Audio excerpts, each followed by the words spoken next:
Il me semble que la formation des enseignants aujourd'hui doit répondre à 5 exigences. Ce doit être d'abord une formation d'adultes, ensuite une formation professionnelle, une formation qui soit centrée sur le processus d'enseignement, une formation qui soit cohérente dans ses modalités avec les finalités qu'elle vise, et enfin une formation qui n'oublie pas la mission sociale, sociétale même, de l'enseignant. D'abord, une formation d'adulte.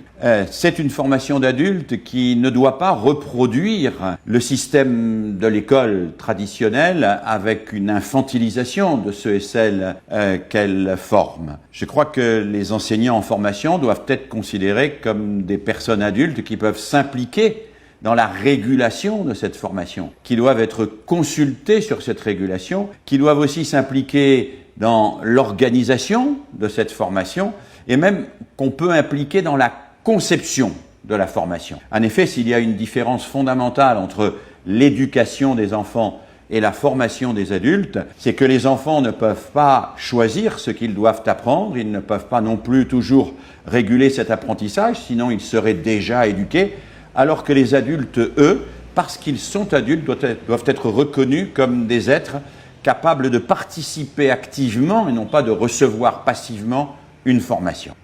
Deuxième élément, ce doit être une formation professionnelle, c'est-à-dire une formation centrée sur les pratiques. Le métier d'enseignant est un métier où l'on prend des décisions, c'est certes un métier où l'on doit être informé, on doit posséder un ensemble de connaissances, mais on doit mettre ces connaissances au service de décisions que l'on prend dans la classe. C'est donc une formation qui doit s'effectuer par alternance.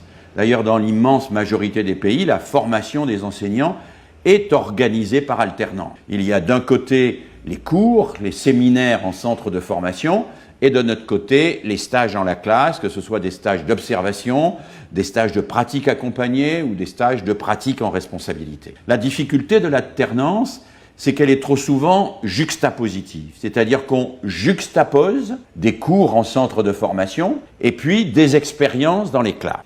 Et les étudiants ne font pas nécessairement le lien entre l'un et l'autre. Certains étudiants font le lien entre l'un et l'autre. Certains étudiants comprennent que certaines connaissances vont éclairer leurs décisions pédagogiques. Mais tous les étudiants n'ont pas cette capacité de mise en relation des connaissances et des pratiques. C'est la raison pour laquelle il revient au centre de formation d'organiser l'interaction entre la partie des apprentissages, des disciplines contributoires, que ce soit la psychologie, la philosophie, la linguistique, les différentes disciplines scolaires, mais on peut ajouter l'économie, le droit, la littérature, etc.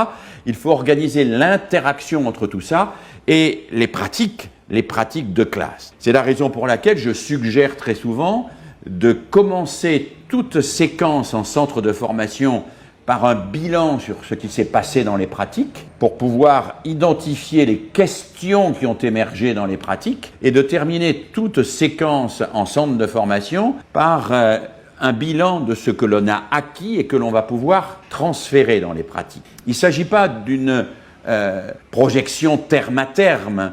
On ne va pas projeter une connaissance pour en faire une décision, mais il s'agit d'impulser une démarche de l'étudiant dans laquelle il va s'inspirer, s'approprier les connaissances qui lui sont données pour réfléchir sur le bien fondé de ses décisions, sur ce qu'il peut inventer, mettre en place, construire dans la classe pour enseigner le mieux possible. C'est la deuxième caractéristique d'une formation des maîtres, c'est une formation professionnelle, c'est ce qui la distingue d'une formation académique traditionnelle. Une formation professionnelle forme pour des pratiques, elle ne forme pas simplement pour la restitution des théories. Troisièmement, c'est une formation qui me semble devoir être centrée sur le processus enseigné. Il me semble que trop souvent dans les centres de formation, on procède un petit peu comme si pour former des mécaniciens, on leur donnait des cours de mécanique générale, de mécanique des fluides, de résistance des matériaux, de physique, mais que jamais ils ne touchent le moteur. Je pense qu'il faut introduire dans le centre de formation un travail sur l'acte d'enseigner lui-même. C'est-à-dire il faut se former à l'acte d'enseigner dans le centre de formation. Ça, c'est absolument essentiel. Il faut que les enseignants préparent des séquences d'apprentissage. Il faut qu'ils les présentent à leurs camarades.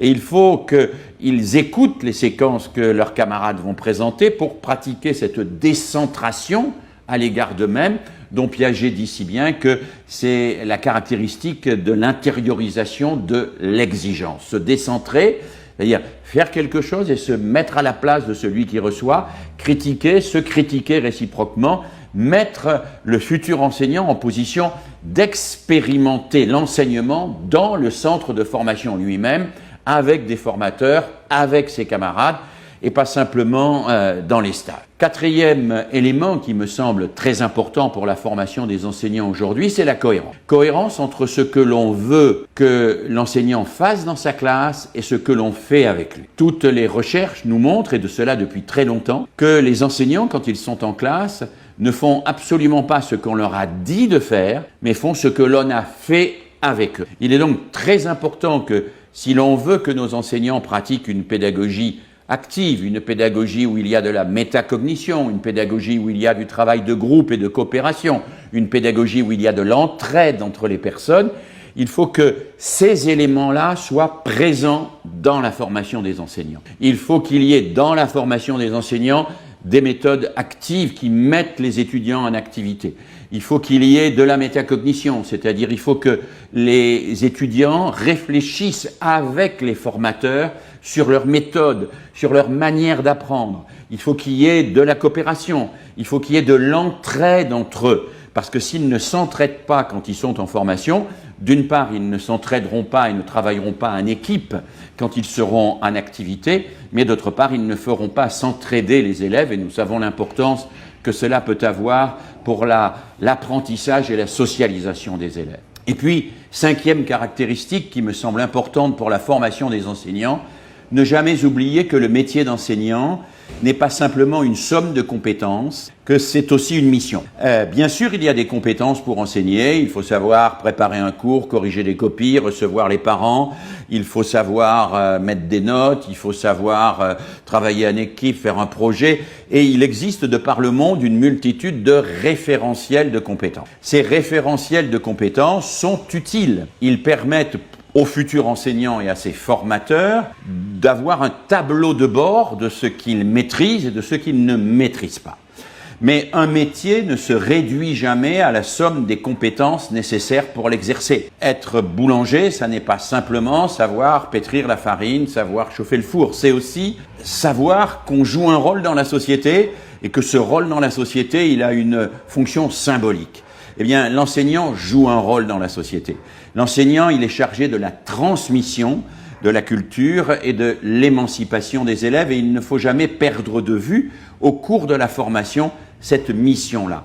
Il faut articuler toujours en permanence le référentiel de compétences et la réflexion sur la mission. Sur la mission, moi-même, j'ai utilisé, quand j'étais formateur d'enseignants, des outils comme la littérature, par exemple. On peut étudier à travers un texte littéraire, à travers un roman, mais on peut étudier aussi à travers un film comment un enseignant investit sa mission, comment il se met dans la peau de l'enseignant et comment il utilise ses compétences pour être un être vivant, un enseignant vivant qui transmet à des êtres vivants un savoir vivant. Et cela ne doit jamais être oublié dans le centre de formation, au risque de faire sinon des enseignants qui vont s'ennuyer d'une part, et d'autre part qui ennuieront leurs élèves, mais aussi qui surtout ne transmettront pas le désir d'apprendre et la joie de comprendre.